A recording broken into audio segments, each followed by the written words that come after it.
जंग में ऊंचे दर्जे के सैलाबी रेले ने हजारों लोगों को बेघर कर दिया है। मुतासरीन की बड़ी तादाद खुले आसमान तले जिंदगी गुजारने पर मजबूर है। मजीद तफसीलात जानते नुमाइंदा एक न्यूज़ उमर फारूक से। उमर फारूक, बताइएगा। हाँ जी, बिल्कुल। दरिया चनाब के सैलाबी रेले ने जंग में बड़ी तबाही मचाई है। सैकड़ों देहातों को अपनी लपेट में लिया। लाखों लोग जो है बेघर हुए हैं। इस वक्त मैं मौजूद हूँ, ये जंग का इलाका चुंड परवाना है और यहाँ पर भी सैलाब से मुतासरीन की बड़ी तादाद खुले आसमान तले बैठी है और बेयार और मददगार इमदाद के मुंतज़िर हैं।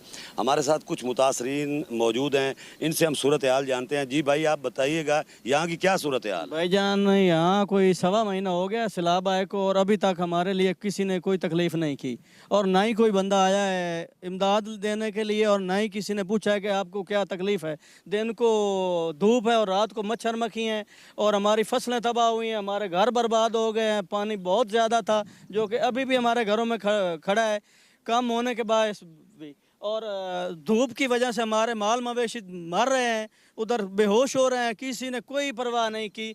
हम ऐसी जंग से, डीजी जंग से और मरियम नवाज साहब से अपील करते हैं कि हमारे लिए भी और हमारे जानवरों के लिए भी कोई ना कोई इंतज़ाम करें।